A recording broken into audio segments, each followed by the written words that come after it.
En esta oportunidad lo que le vamos a presentar es la primera clase del curso de Química Orgánica 2, en la cual vamos a comenzar tratando a los ácidos carboxílicos y sus derivados, sustancias que son muy importantes en muchas moléculas que encontramos en la vida cotidiana, tanto como también funciones que aparecen en las biomoléculas que posteriormente estudiaremos en el curso.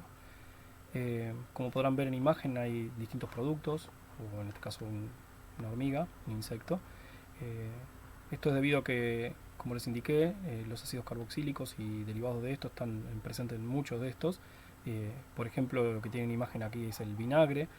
Eh, no sé si conocerán, pero en el caso del vinagre, muchas veces llamado acheto, lo que tiene dentro de sus componentes es ácido acético, un ácido carboxílico de dos átomos de carbono que ustedes seguramente han utilizado o han sentido nombrar.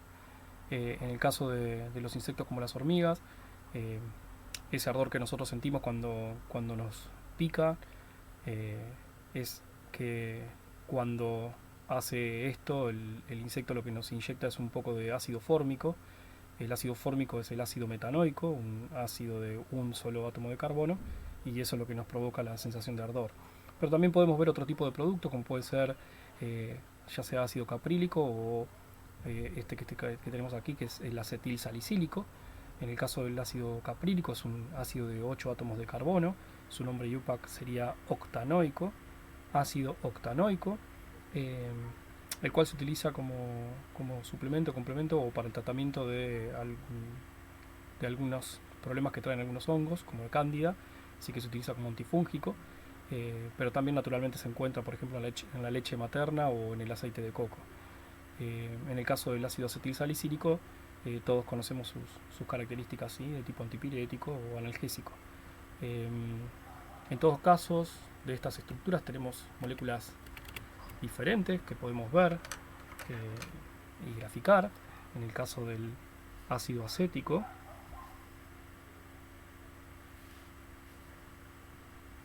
estamos hablando de una molécula de dos átomos de carbono, ¿sí? En el caso del ácido fórmico,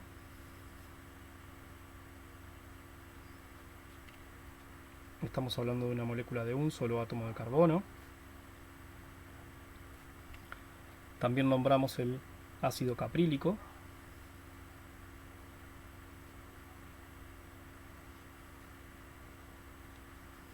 en el cual tenemos 8 átomos de carbono, y podemos resumirlo de esta forma. O por último nombramos el ácido acetil salicílico,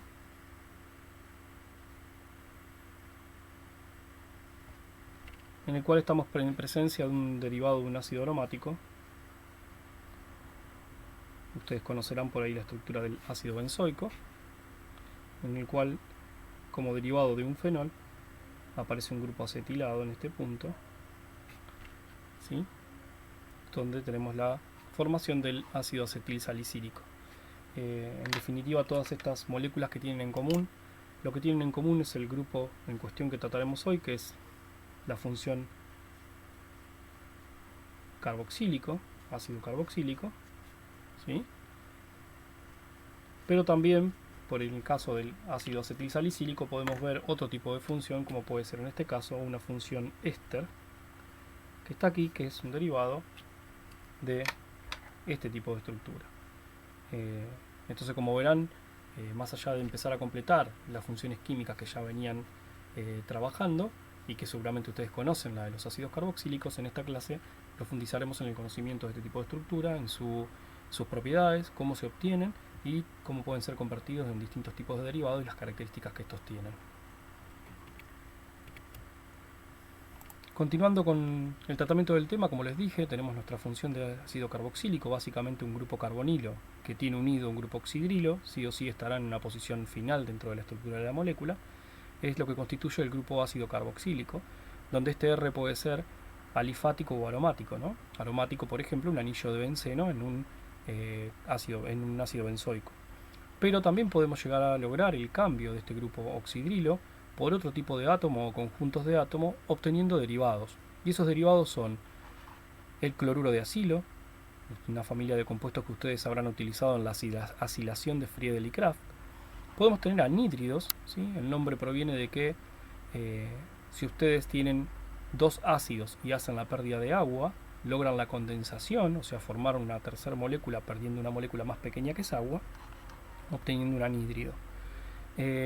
O podemos tener una función éster, ¿sí? En la cual cambiamos el grupo oxidilo por el grupo proveniente de un alcohol. O lo que conocemos como amidas, que es cuando tenemos un grupo amino o un grupo amino N sustituido, ¿sí? Unido al carbonilo constituyendo esta familia. Es interesante hacer marcar algunas diferencias de terminología con respecto a química orgánica 1 y de paso planteamos las diferentes familias, y es tener en cuenta que éster no es éter, ¿sí? Cuando yo tengo un éster lo que estoy teniendo es este tipo de enlace, mientras que cuando tengo un éter lo que tengo es este enlace. Claramente es un puente. En el caso del éter estamos en un puente de oxígeno entre dos átomos de carbono, mientras que en un éster nosotros estamos teniendo este conjunto, ¿sí? Bien claro, hay un carbonilo como derivado, ¿no? También presentamos la familia de los aluros de acilo, ¿sí? Esto es un aluro de acilo, donde X puede ser cualquiera de los halógenos. Pero podemos diferenciarlo muy bien de lo que son los aluros de alquilo. En ese caso, los halógenos están directamente unidos a un carbono, ¿sí?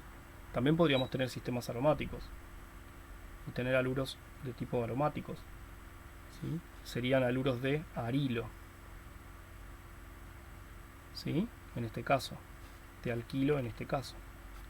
Pero es distinto a nombrar como aluro de acilo cuando nosotros tenemos la función carbonilo de por medio. Entonces, cuando nosotros obtenemos un aluro de acilo, quiere decir que el halógeno está unido a un carbonilo. ¿Por qué? Porque proviene como un derivado de un ácido carboxílico. Y lo diferenciamos de los aluros de alquilo, en el cual el halógeno está unido directamente al carbono, ¿sí? No hay un carbonilo de por medio.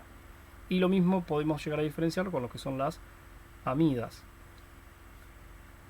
como puede ser este caso, diferenciar las amidas de las aminas, que trataremos en la próxima clase, pero que ustedes ya han trabajado. En este caso, el grupo amino está directamente unido a un carbono. Pueden ser también aminas aromáticas o alifáticas, si está unido a un carbono de cadena alifática o de anillo aromático. Pero diferenciar de las amidas, en el cual tenemos el grupo directamente unido al carbonilo. Eso como punto inicial, como para poder marcar bien la diferencia entre algunos congéneres con nombres parecidos de lo que son de la serie aromática alifática, y diferenciarlo de qué pasa cuando tengo la nomenclatura con la distinto tipo de estructura en la cual aparece el carbonilo. Pues bien, estas familias, como indiqué, son muy interesantes y empezaremos a tratarlas. Empecemos con los ácidos carboxílicos. La nomenclatura, siempre podemos usar la nomenclatura oficial de IUPAC, ustedes están familiarizados con ella, aunque es muy común también que en las moléculas más comunes aparezcan nombres triviales como los que mencionamos al inicio de la clase.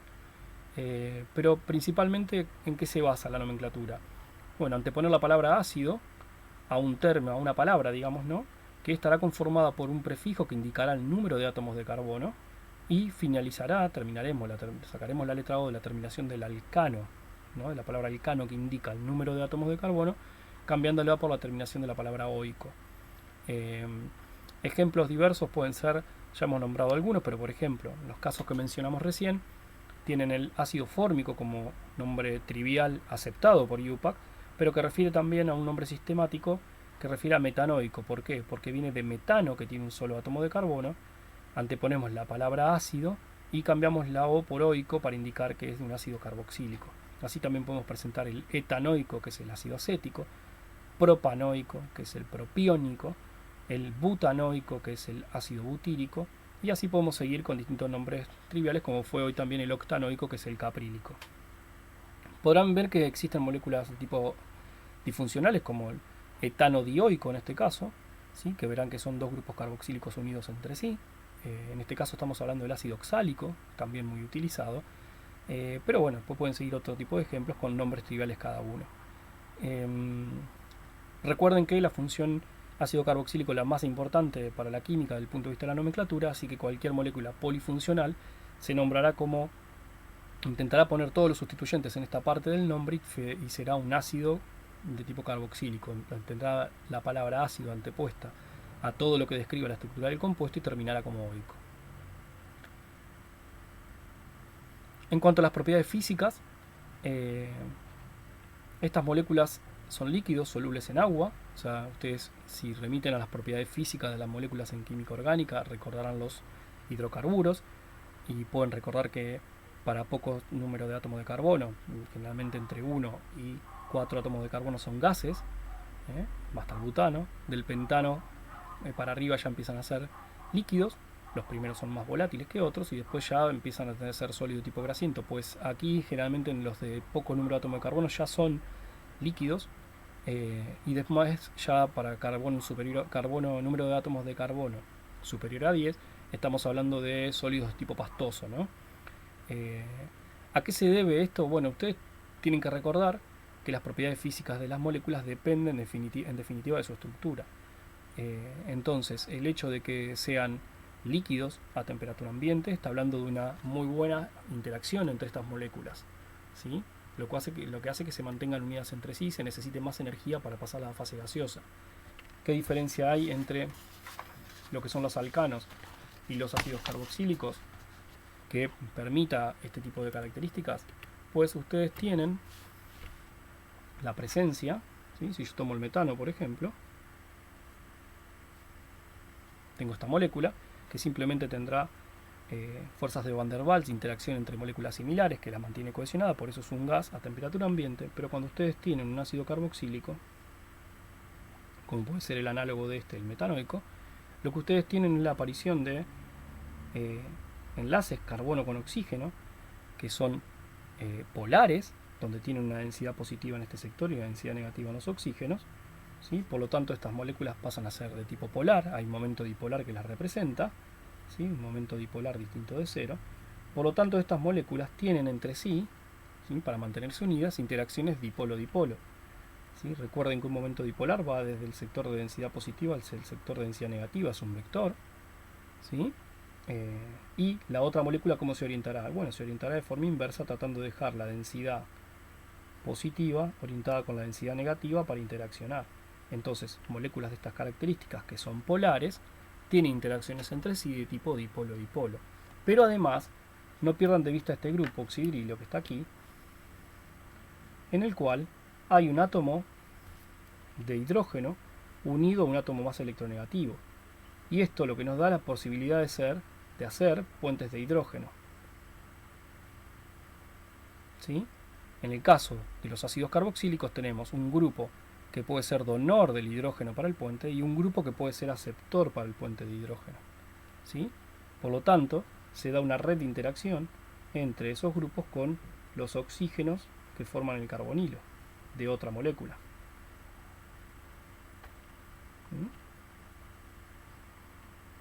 ¿Sí? De esta forma nosotros podemos tener una interacción mediante puente de hidrógeno de partes diferentes de la molécula entre sí, haciendo una muy buena interacción. Entonces se suma a la interacción dipolo-dipolo las interacciones por puente de hidrógeno, ¿sí? Y eso hace que las moléculas estas tengan muy buena energía de interacción entre sí, una muy buena cohesión y que se necesite más energía para poder separarlas. Por eso son líquidos a temperatura ambiente en comparación con sus congéneres, los alcanos, que solamente tienen fuerzas dispersivas de interacción que son muy débiles y son fáciles de separar entre sí. Por eso a temperatura ambiente el metano es un gas.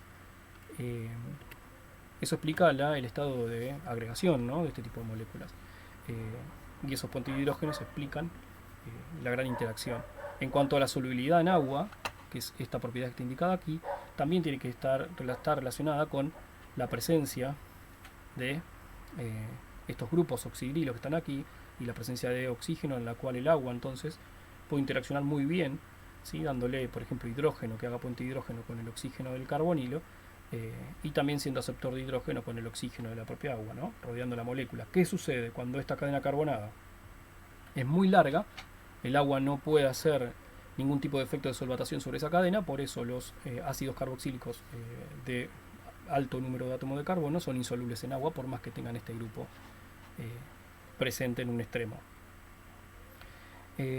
Son tan importantes las interacciones que estas moléculas forman puente de hidrógeno entre sí y suelen estar asociadas, incluso en fase gaseosa. Si ustedes entregan energía y volatilizan, por ejemplo, un ácido como metanoico, fórmico, es muy probable que en fase gaseosa también estén asociados entre sí.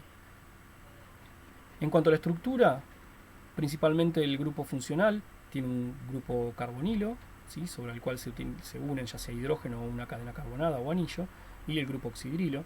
Ese carbono tiene hibridación sp2, ustedes ya han estudiado esto en el curso de Orgánica 1, de manera tal que sabemos que este grupo tiene una estructura de tipo triangular plana, de distribución en el espacio, ya que será un poquito deformada respecto de los ángulos de enlace de un triángulo perfecto, digamos, ¿sí? Habrá ciertos desvíos, pero en definitiva sabemos que este sector de la molécula estará dado por ese tipo de hibridación. En el caso del oxígeno, sabemos que el oxígeno del oxidrilo, sabemos que tendrá hibridación sp3, formando una estructura de tipo angular entre el carbono y el hidrógeno que tiene como sustituyente, siendo el híbrido tetraédrico, dejando en otros dos orbitales dos pares de electrones.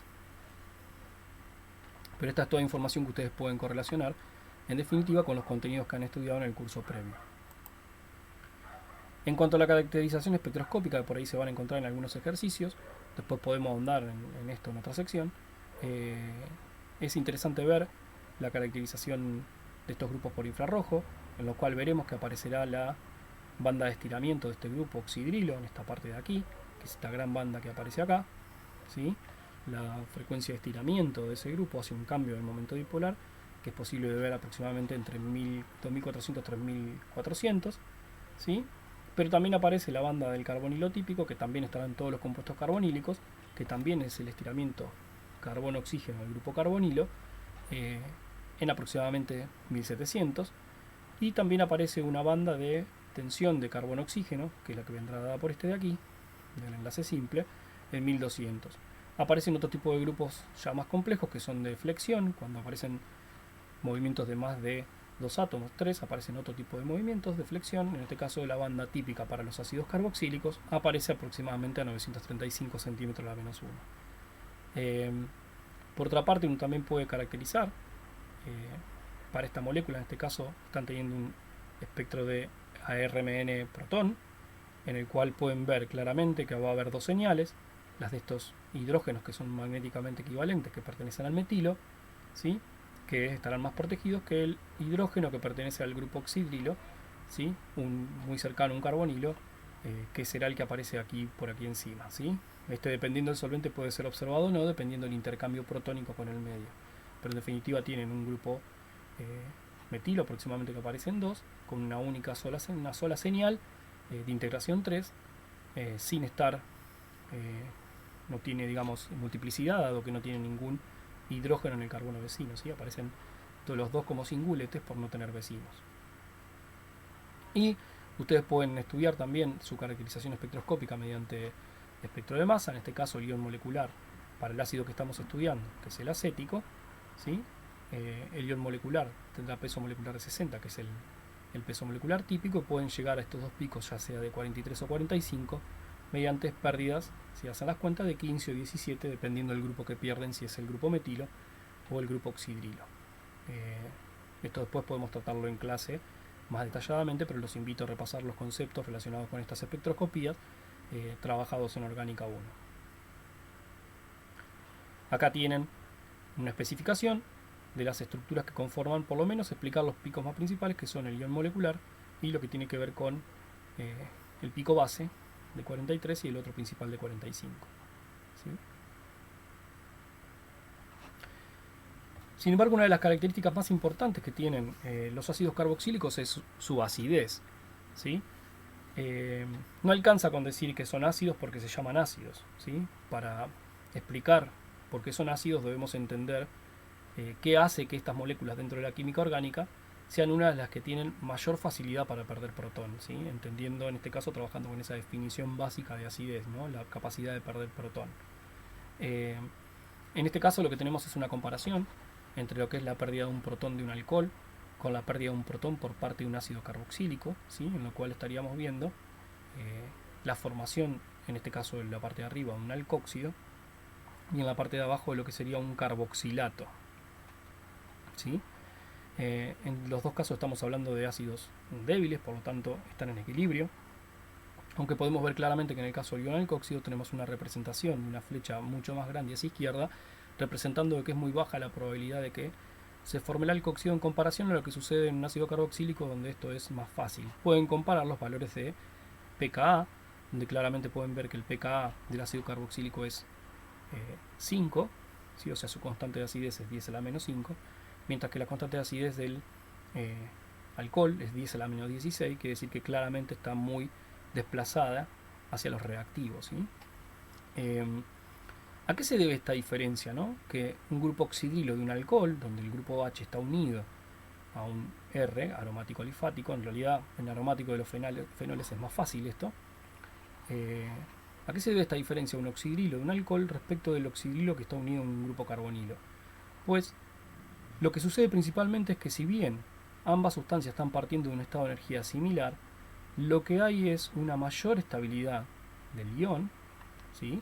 En el caso de los carboxilatos, que en comparación, digamos, con los alcóxidos. ¿Y a qué se debe esto? Esto se debe principalmente a la posibilidad de localizar la carga negativa que se forma en el ion, ¿sí? En el anión que se forma en la base conjugada. Yo tengo el ácido, formo la base conjugada. Esta base conjugada tiene la posibilidad de deslocalizar la carga entre los dos oxígenos, ¿sí? Y esa deslocalización de carga le confiere una estabilidad, lo que hace que esté en otro lugar de energía menor y sea más fácil entonces perder el protón. Esa es la idea fundamental de la diferencia. Por este motivo, los ácidos carboxílicos presentan mayor acidez que otro tipo de compuestos dentro de la química orgánica. Así, de esa forma, en el caso de tener el ácido acético, formamos el ion acetato, y esta deslocalización de carga hace que nosotros no podamos saber perfectamente en dónde está ubicada la carga, sino que en realidad podemos llegar a tener una representación, ¿sí?, de un híbrido de resonancia en el cual cada oxígeno tiene un medio de la carga, en vez de tener enlaces, orden de enlace 2 el carbonilo y orden de enlace 1 el enlace carbono-oxígeno que venía del oxidrilo, en realidad estamos en orden de enlace 3,5, ¿sí? En el cual estaríamos representando este cambio de estructura. Entonces, esto es lo que hace que un ácido carboxílico tenga la capacidad de perder protón, dado que se estabiliza en su base conjugada mucho más fácil la carga negativa, ¿sí? Esa deslocalización de la carga negativa entre los dos oxígenos le confiere una estabilidad mayor, lo que hace que sea más ácido que, por ejemplo, los alcoholes. Ahora bien, podemos tratar distintos tipos de efectos dentro de la acidez. ¿Por qué? Porque una de las ideas principales que nosotros trabajamos en la química orgánica es que el grupo funcional, ese grupo que es distinto respecto de la cadena carbonada que consideremos, es el que le confiere las propiedades a las moléculas. Entonces, desde este punto de vista, todos los ácidos carboxílicos tendrán esta posibilidad de ser ácidos, o sea, de perder protones dentro de este tipo de comportamiento que acabamos de mencionar. Pero la realidad es que también la presencia de otro tipo de sustituyentes en la cadena confieren cambios a la acidez. Entonces podemos ver cómo es ese tipo de cambios dependiendo de la sustitución que hagamos en los grupos. Entonces, en el caso de la acidez podemos tener lo que conocemos como efecto inductivo. Los invito a que analicemos estos casos. Fíjense, tenemos todos siempre en la línea de arriba ejemplos de ácidos acéticos, pero con distintos tipos de sustitución. ¿Qué empezamos a hacer? Empezamos a agregar átomos de cloro, sustituyendo átomos de hidrógeno del grupo metilo, ¿sí? Y vamos aumentando el número. Fíjense lo que sucede con el pKa, y en definitiva podemos ver qué pasa con la constante de acidez como consecuencia. El pKa, a medida que incorporamos más átomos de cloro, lo que hace es disminuir el pKa. Si el pKa disminuye, lo que estamos indicando entonces es que la constante de acidez aumenta, ¿sí? Y si la constante de acidez aumenta, lo que estamos indicando es que hay una mayor tendencia a formar los productos, ¿sí? Es decir, a formar los carboxilatos, la base conjugada. Entonces, de esta manera podemos ya sacar una primera idea, y es que cuando aumenta la cantidad de átomo de halógeno, en este caso, sobre el carbono adyacente, lo que está haciendo es aumentar la acidez, ¿Sí? ¿Y a qué se puede deber este efecto? Bueno, lo que estamos haciendo es cambiando un átomo que tiene poca incidencia en la estabilización de cargas negativas por átomos más electronegativos. ¿Sí? Los halógenos son átomos muy electronegativos, más electronegativo que carbono, por lo tanto empiezan a hacer un efecto atractor de electrones que hacen que cuando yo tenga la base conjugada estabilicen mejor esa carga negativa. ¿Qué quiere decir? Yo tengo un efecto de estabilización, ¿sí?, dado por resonancia. Pero si además esta carga negativa que está aquí, sobre este grupo R, pongo sustituyentes que me ayuden a atraer la carga, va a estar mucho más estabilizada. Al adicionar cloro en la cadena R, halógenos en la cadena R, lo que va a hacer es que esta estabilización sea mayor. ¿Por qué? Porque le estoy confiriendo atracción sobre la carga negativa que se formó. Y entonces ayudo a estabilizarla más. Por eso, el aumentar el número de átomos de halógenos sobre una determinada posición, lo que me hará será un aumento de la acidez, es decir, una disminución del pKa. Este efecto será mayor si yo cambio por otro átomo, por ejemplo, más electronegativo como flúor. El flúor tendrá un efecto mayor todavía de estas características. O si coloco un halógeno menos electronegativo, el efecto será menor.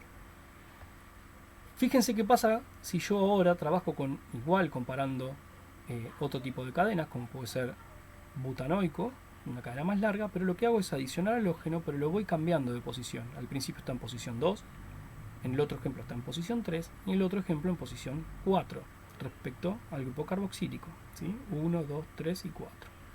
En este caso, fíjense qué sucede con el pKa. El pKa lo que hace es aumentar, lo que me estaría indicando que la constante de acidez disminuye. ¿Y a qué se debe esto? Lo que me estaría indicando entonces como conclusión es que este efecto inductivo disminuye a medida que alejo el átomo electronegativo de la posición cercana al carboxilo, lo cual tiene sentido porque el efecto inductivo pierde efectividad a medida que está más lejos. Quiere decir que si yo tuviera un ácido carboxílico de 10 átomos de carbono y tiene un valor determinado de constante, si ubico el átomo de halógeno en el carbono 10 respecto del carboxilo, prácticamente no vería efecto, ¿sí? Cuanto más cerca lo ubique, el efecto va a ser mayor. De ya que estos efectos se pueden combinar, tanto en número como en distancia, y puede ser más complejo en análisis, pero recuerden que siempre tratamos de comparar cosas equivalentes. Un ejemplo interesante que me parece mencionar también dentro del efecto inductivo es hacer la comparación entre lo que es el ácido fórmico y el ácido acético. ¿Sí? Si nosotros comparamos el ácido fórmico con el ácido acético, la diferencia que tenemos es que lo que estamos poniendo aquí es cambiando este hidrógeno por un grupo metilo. Pues la pregunta sería, ¿cuál de los dos presentará más acidez? ¿Sí? Cuando uno analiza los pKa de estas sustancias, que son obtenidos experimentalmente, se encuentra que el ácido fórmico tiene aproximadamente un valor de 3,75, mientras que el ácido acético tiene un pKa aproximadamente de 4,8, 4,75 principalmente.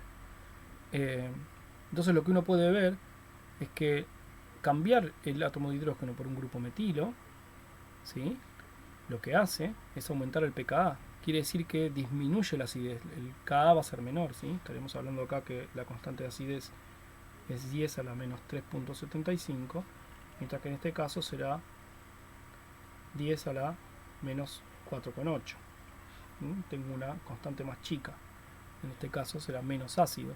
¿Y a qué puede deberse esto? Pues también lo podemos entender con el efecto inductivo, y es que este grupo que está aquí lo que hace es dar un aporte de electrones a este sector por efecto inductivo, ¿sí? Los grupos alquilo nos proveen la posibilidad de tener mayor número de electrones sobre estos átomos que por efecto inductivo van hacia allá, dado que este sector será el más electronegativo en este caso, desestabilizando la carga que se forma en la base conjugada, ¿sí? En la base conjugada nosotros tendremos este tipo de sistema, pues la introducción del grupo metilo provee electrones hacia este sector que desestabiliza la carga en comparación de lo que sucede con el ácido fórmico. De esa manera pueden ver el efecto contrario de lo que veíamos recién con los halógenos. Una vez que hemos presentado las propiedades generales de estas moléculas, en las cuales hemos tratado en general su estado de agregación, estructura, propiedades de solubilidad y la acidez como una de sus principales características, vamos a presentar cómo podemos preparar este tipo de compuestos. Muchas de estas reacciones ustedes las pueden traer de lo que han visto en Orgánica 1, dado que la obtención de ácidos carboxílicos no deja de ser en definitiva una reacción de caracterización de los alcoholes.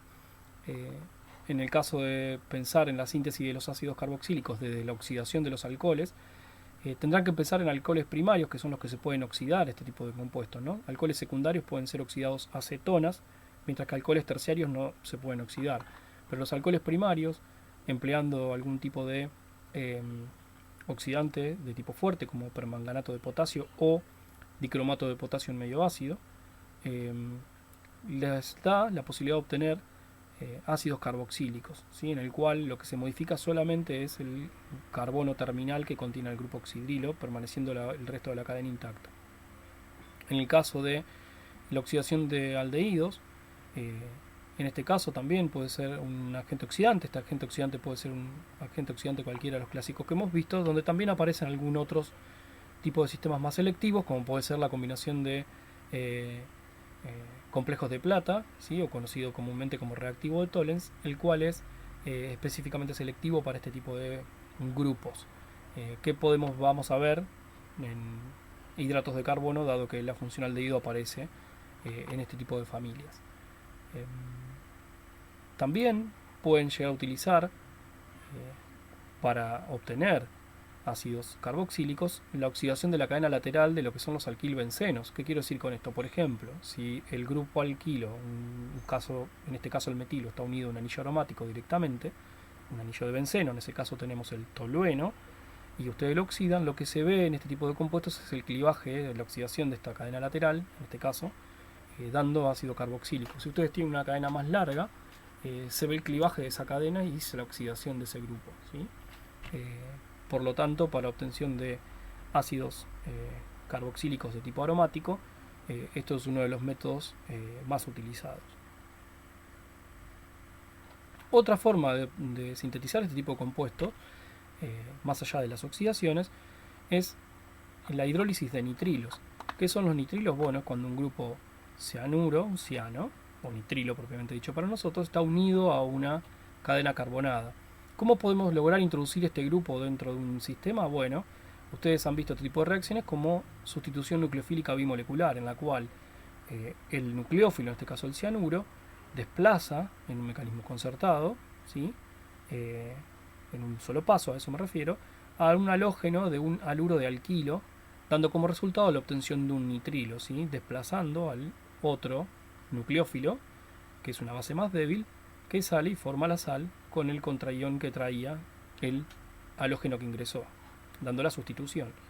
Pues bien, si ustedes se fijan aquí, ya tienen de alguna manera un precursor, y por hidrólisis, una reacción que después podemos explicar en más avanzada la clase, en función de que veamos los derivados, se puede hidrolizar este grupo, dando la salida del nitrógeno como amoníaco y permitiendo la obtención del grupo ácido carboxílico. Si ustedes hacen esta hidrólisis en medio ácido, obtendrán el grupo carboxílico como tal.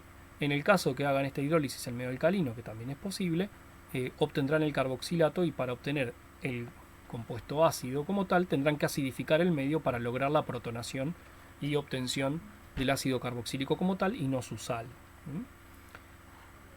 Fíjense que en este caso, cuando ustedes realizan esta reacción, si ustedes parten de una molécula que tiene, por ejemplo, 2 átomos de carbono en su constitución, podemos hacer algún ejemplo, obtendrán una molécula con un átomo más de carbono. ¿Qué quiero decir? Supongan que ustedes parten de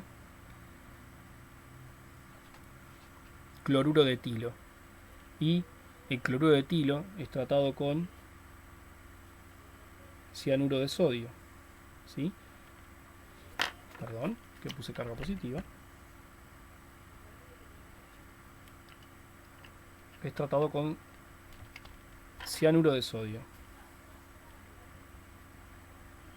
En este caso, el nucleófilo por SN2 hará el ataque y ustedes obtendrán el nitrilo correspondiente, en el cual sustituyeron el nucleófilo obteniendo la sal, ¿sí? Pero entonces, si se fijan, en definitiva, este grupo que ingresaron se adicionó aquí. Por lo tanto, ustedes pasan de tener una molécula de 2 átomos de carbono a una de 3 átomos de carbono. Cuando ustedes realizan la hidrólisis de este grupo, obtendrán en consecuencia el ácido propanoico, donde están manteniendo este carbono original del grupo ciano que ingresó, ¿sí? Entonces, tienen que tener en cuenta esto al momento de diseñar una síntesis, para darse cuenta que cuando utilizan la estrategia mediante hidrólisis de nitrilos, es que del haluro de alquilo de partida ustedes obtendrán un ácido con un carbono más en la estructura.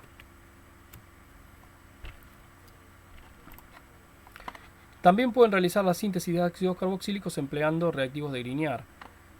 Ustedes habrán utilizado reactivo de Grignard, es probable que esta reacción la hayan visto, si no la repasamos, pero básicamente para obtener un reactivo de Grignard tienen que combinar también un haluro de alquilo con magnesio en presencia de teretílico, todo en medio anhidro, sin agua, para obtener un compuesto organometálico, ¿sí? En el cual ahora nuestro nucleófilo es un carbono que está unido al metal, ¿sí?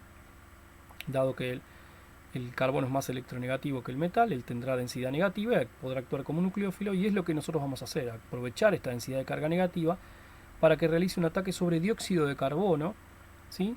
Por lo cual lo que tenemos es una adición nucleofílica a este carbonilo del dióxido de carbono, una reacción que ustedes vieron con reactivos de Grignard en Orgánica 1, la adición nucleofílica sobre un carbonilo, en el caso de aldehídos y cetonas, para obtener alcoholes, eso es lo que vieron. Lo que pasa es que si ustedes atacan el dióxido de carbono, lo que obtienen es este precursor, este carboxilato de halomagnesio, que luego de la hidrólisis, ¿sí? Permite obtener el grupo ácido carboxílico, y de esta manera entonces, haciendo reaccionar un reactivo de Grignard con dióxido de carbono, pueden obtener un ácido carboxílico. De nuevo, fíjense que van a obtener un ácido carboxílico con un átomo de carbono adicional. ¿Por qué?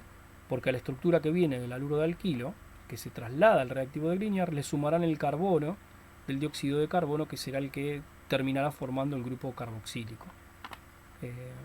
El método es muy versátil, permite obtener con cualquier haluro de alquilo del cual vengan un ácido carboxílico.